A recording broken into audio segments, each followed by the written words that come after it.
کسی گاؤں میں ایک کسان رہتا تھا۔ اس کا کنبہ زیادہ تھا اور مالی حالت اچھی نہ تھی۔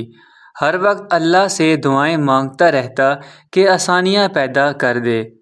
اب اس کے بچے بڑے ہو گئے، کام کاج انہوں نے سنبھال لیا اور باپ سے کہا کہ کچھ کام نہ کریں، صرف جب راہڑ چل رہا ہو تو ایک کیارا پانی لے لے، دوسرے کیارے کو لگا دیں۔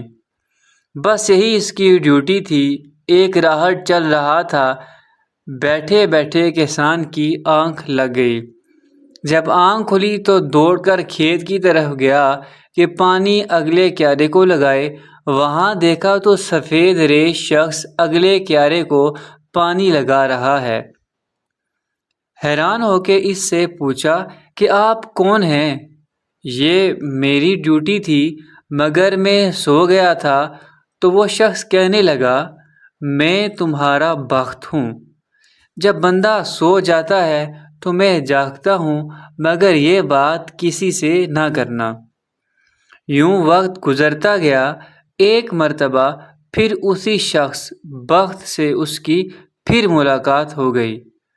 اس شخص نے کہا، اب میں تجھ سے جا رہا ہوں، کوئی ڈیری چن لے، باقی سب چیزیں تجھ سے چلی جائیں گی۔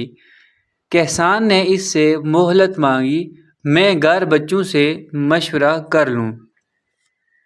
شام ہوئی، کسان گھر آیا، اپنے بیٹوں کو بلایا اور بتایا کہ ایک بخت ہم سے جا رہا ہے۔ اس نے کہا ہے کہ کوئی ڈیری رکھ لو، باقی سب کچھ چلا جائے گا۔ ہر آدمی نے اپنی اپنی رائے دی۔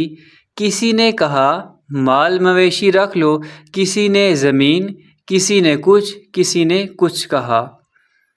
اس کی ایک خاموش بہو بیٹھی باتیں سن رہی۔ کسان نے خاموش بیٹی بہو سے پوچھا، تم بھی کچھ کہو۔ وہ کہنے لگی، اسے کہو سب کچھ لے جائے، بس ہمارے پاس صرف اتفاق رہنے دے۔ یہ سن کر سب ہنسنے لگے کہ سب کچھ چلا گیا تو اتفاق سے کیا کرو گی؟